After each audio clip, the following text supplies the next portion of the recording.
Le moniteur cardiaque hurle. 120 battements par minute. 130. 140.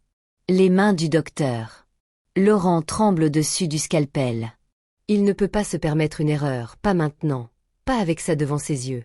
Sur l'écran de l'IRM, quelque chose bouge. Pas une tumeur. Pas un caillot. Quelque chose de vivant. Aspirateur. Maintenant. L'infirmière s'approche. Elle regarde l'écran et son visage se décompose. En 20 ans de carrière, elle n'a jamais vu ça. Le docteur. Laurent inspire profondément. Il sait ce qu'il doit faire. 1 millimètre trop à gauche, et la patiente tombe dans le coma. 1 millimètre trop à droite, et elle ne se réveillera jamais. Sur la table d'opération, Mathilde Ferreira, 34 ans, professeure de littérature, mère de 2 enfants, ne sait pas qu'elle est à quelques secondes de perdre tout ce qui fait d'elle, elle. Le scalpel descend lentement vers son crâne ouvert. Et personne dans cette salle ne respire. Mais pour comprendre comment on en est arrivé là, il faut revenir 3 mois en arrière. 3 mois plus tôt. Mathilde Ferreira corrige des copies dans son appartement parisien. La tour Eiffel brille par la fenêtre. Sa fille de 8 ans dessine à côté d'elle. Son fils adolescent écoute de la musique dans sa chambre. Tout est normal. Puis la douleur arrive. Ce n'est pas une migraine classique. C'est comme si quelqu'un enfonçait une aiguille chauffée à blanc derrière son œil gauche. Elle lâche son stylo rouge. Les copies tombent par terre. Maman. Mathilde ne répond pas. Elle ne peut pas. Les mots sont là, dans sa tête, mais sa bouche refuse de les prononcer. 10 secondes. 20. 30. Puis tout redevient normal. Ça va, ma chérie. Juste un peu fatiguée. Mais Mathilde ment. À sa fille. À elle-même. Parce que ce n'est pas la première fois. Au cours des semaines suivantes, les épisodes se multiplient. Des trous noirs dans sa mémoire. Des mots qu'elle oublie en pleine phrase. Des noms de ses élèves qu'elle connaît depuis des années, effacés. Son mari, Thomas, commence à s'inquiéter. Tu devrais consulter. C'est juste le stress. Les examens arrivent. Mathilde. Je vais bien. Mais elle ne va pas bien. Un matin, elle se réveille et ne reconnaît pas sa propre chambre. Elle cherche la porte pendant 5 minutes. Quand elle la trouve enfin, elle s'effondre dans le couloir, en larmes. Thomas l'emmène aux urgences. L'hôpital Saint-Louis. Service de neurologie. Le docteur. Claire Bonneau reçoit Mathilde dans son cabinet. Jeune, brillante, perfectionniste, le genre de médecin qui ne supporte pas les mystères médicaux. Décrivez-moi exactement ce que vous ressentez. Mathilde parle des migraines. Des pertes de mémoire. Des moments où le monde devient flou. Le docteur Bonneau prend des notes. Elle a déjà une hypothèse, probablement du stress, peut-être une dépression masquée, au pire une migraine compliquée. On va faire quelques examens de routine. Scanner, prise de sang. Juste pour être sûre. Mathilde hoche la tête. Elle veut croire que ce n'est rien. Le docteur Bonneau aussi. 2 jours plus tard, le scanner revient. Normal. Vous voyez? Rien d'alarmant. Je vous prescris des anti-inflammatoires et du repos. Si ça continue, on fera une IRM. Mathilde rentre chez elle soulagée. Mais cette nuit-là, elle fait une crise. Pas une simple migraine. Une vraie crise convulsive. Son corps se raidit. Ses yeux se révulsent. Sa bouche produit une mousse blanchâtre. Thomas appelle le SAMU en hurlant dans le téléphone. Les enfants regardent leur mère trembler sur le sol de la cuisine. Et pour la première fois, tout le monde comprend. Ce n'est pas du stress. C'est quelque chose d'autre. Quelque chose de beaucoup plus grave. Retour à l'hôpital Saint-Louis. Cette fois, le docteur Bonneau ne prend aucun risque. IRM complète du cerveau. Électroencéphalogramme. Ponction lombaire. Elle attend les résultats dans son bureau, une tasse de café froid entre les mains. Le téléphone sonne. C'est le service de radiologie. Docteur, vous devriez venir voir ça. Le ton de la voix suffit. Ce n'est pas une bonne nouvelle. Dans la salle d'imagerie, Le radiologue affiche l'IRM sur l'écran géant. Le docteur Bonneau s'approche. Elle plisse les yeux. Elle penche la tête. C'est quoi, ça? Sur l'image du cerveau de Mathilde, juste au-dessus du lobe temporal gauche, il y a une masse. Petite. Ronde. Entourée d'inflammation. Mais ce n'est pas une tumeur classique. Regardez la densité. Regardez la forme.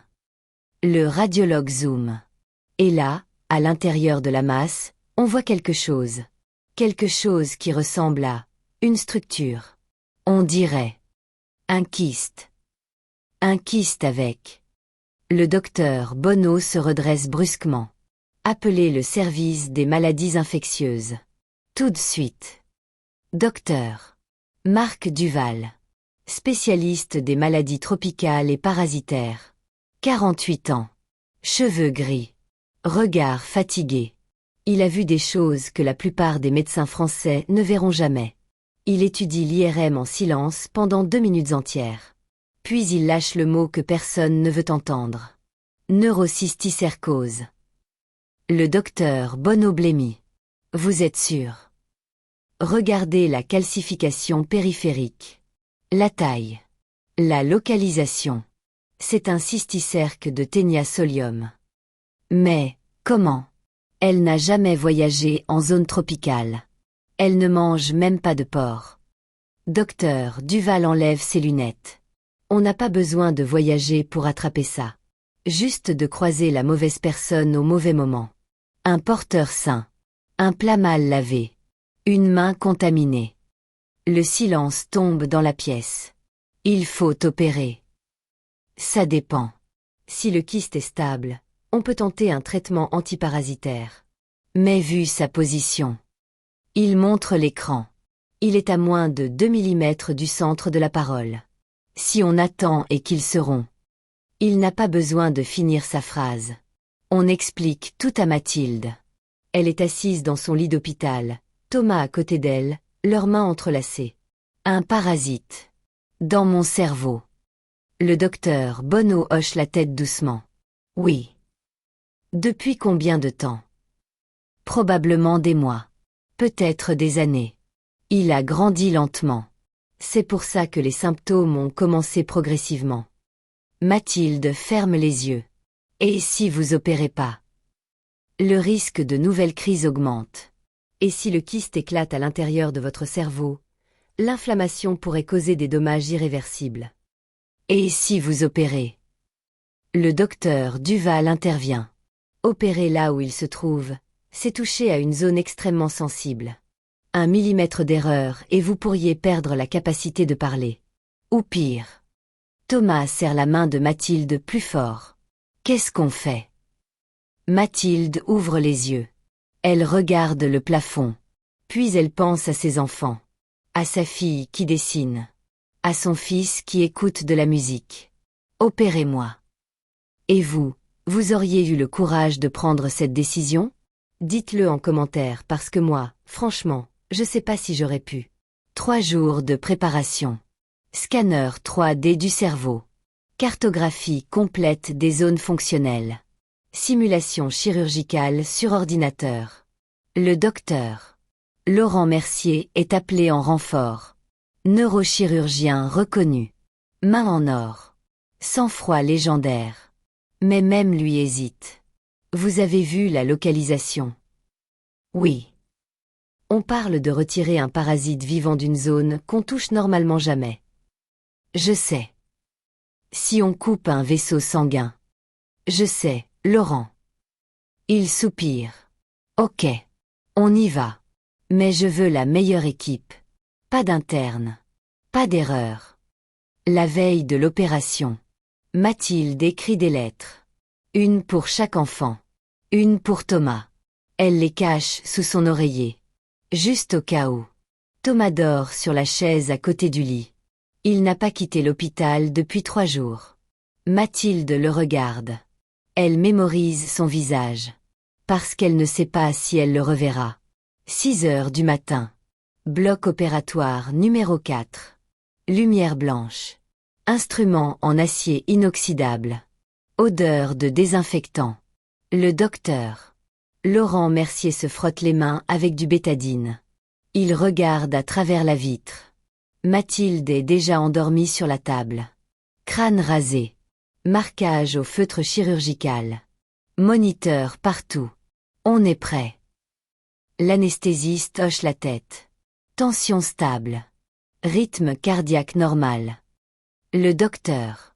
Laurent entre dans la salle. Il prend sa place. Il regarde l'écran de neuronavigation, une carte 3D du cerveau de Mathilde en temps réel. Le point rouge indique l'emplacement du parasite. Si proche. Si dangereux. Scalpel. Première incision. Le scalpel glisse sur le cuir chevelu. Le sang apparaît immédiatement. L'infirmière éponge. Si oscillante. Le docteur. Laurent découpe un petit cercle dans le crâne. Le bruit résonne dans toute la salle. Puis il soulève le morceau d'os. Le cerveau de Mathilde est maintenant visible. Rose. Palpitant doucement au rythme de son cœur. Microscope. L'énorme appareil descend du plafond. Le docteur. Laurent regarde à travers les lentilles. Tout est agrandi 50 fois. Chaque vaisseau sanguin. Chaque pli. Chaque zone critique. Je vois le kyste. Silence total. Il avance lentement. Millimètre par millimètre. Aspiration douce. L'infirmière approche le tube. Le docteur. Laurent écarte délicatement le tissu cérébral. Il ne peut pas couper. Juste écarter. Et là, il le voit. Le kyste. Blanc. Translucide. De la taille d'un petit pois. Et à l'intérieur. Mon Dieu. Le parasite bouge. Pas beaucoup. Juste un léger frémissement. Mais il est vivant. Ok. On y va. Personne ne bouge. Personne ne parle. Le docteur. Laurent prend les micropinces. Il les approche du kyste. Le moniteur cardiaque de Mathilde accélère légèrement. L'anesthésiste ajuste la perfusion. Les pinces touchent la membrane du kyste. Tout le monde retient son souffle. Doucement. Il commence à tirer. Le kyste se détache peu à peu du tissu cérébral. Mais soudain. Bip. Bip. Bip. Le moniteur s'affole. Tension qui chute. Combien? 90/50. Merde. Le docteur. Laurent ne lâche pas les pinces. Il est trop engagé. S'il lâche maintenant, le kyste pourrait se rompre. Continue l'extraction. Mais. Continue. L'anesthésiste injecte des vasopresseurs. L'infirmière surveille les écrans. Le docteur. Laurent tire un peu plus. Le kyste se détache complètement. Gelé. Container. Vite. On lui tend un petit récipient stérile. Il y dépose le kyste. À l'intérieur, le parasite continue de bouger faiblement. Tension. Remonte. 110/60. Rythme. Stable. Le docteur. Laurent expire enfin. On referme. Mais ce n'est pas fini. Pendant qu'il suture les méninges, le moniteur lance une nouvelle alerte. Activité électrique anormale. Quoi? Le cerveau montre des signes de crise. Impossible. On a tout retiré. Les électrodes captent quelque chose. Le docteur. Laurent regarde l'écran d'électroencéphalographie. Des pics. Des ondes anarchiques.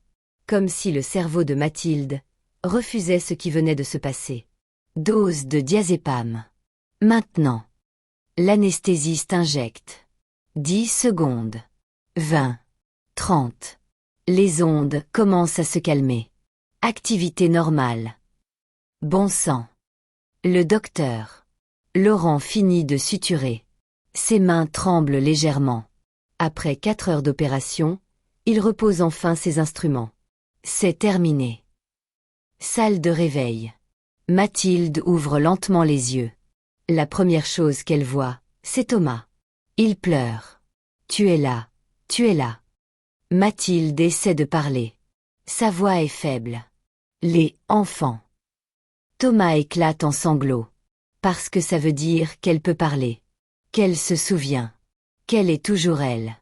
2 semaines plus tard. Mathilde sort de l'hôpital. Son crâne est encore bandé, mais elle marche seule. Le docteur. Laurent vient la voir une dernière fois. Le parasite a été envoyé en analyse. C'était bien un cysticerque. Probablement présent depuis au moins 2 ans. Comment j'ai attrapé ça? On ne saura jamais avec certitude. Mais vous avez eu de la chance. De la chance. Il sourit tristement. Dans la plupart des cas, on découvre ces kystes après qu'ils aient fait des dégâts irréversibles. Vous vous en sortez avec votre mémoire intacte. Votre parole intacte. Votre vie intacte. Mathilde regarde par la fenêtre. La tour Eiffel brille au loin. Merci, docteur. 6 mois après. Mathilde est de retour dans sa salle de classe. Elle corrige des copies. Elle parle à ses élèves. Elle rit avec ses collègues. Mais parfois, le soir, elle pose sa main sur sa cicatrice. Et elle pense à ce qui était dans sa tête. Vivant. Grandissant. Attendant. On croit contrôler nos vies. On croit connaître nos corps. Mais parfois, la vie nous rappelle qu'on n'est jamais vraiment seul dans notre propre chair. Mathilde a survécu parce qu'un médecin a pris le risque. Parce qu'une équipe n'a pas hésité. Parce qu'elle a eu le courage de choisir le danger plutôt que la certitude de la dégradation. La médecine a retiré un parasite. Mais c'est Mathilde qui a sauvé sa propre vie en acceptant de la mettre en jeu. Et ça, aucun scalpel ne peut le faire à notre place. Cette histoire vous a marqué? Alors cliquez maintenant sur la playlist à l'écran et découvrez d'autres cas médicaux aussi incroyables que terrifiants. Parce que la réalité dépasse toujours la fiction.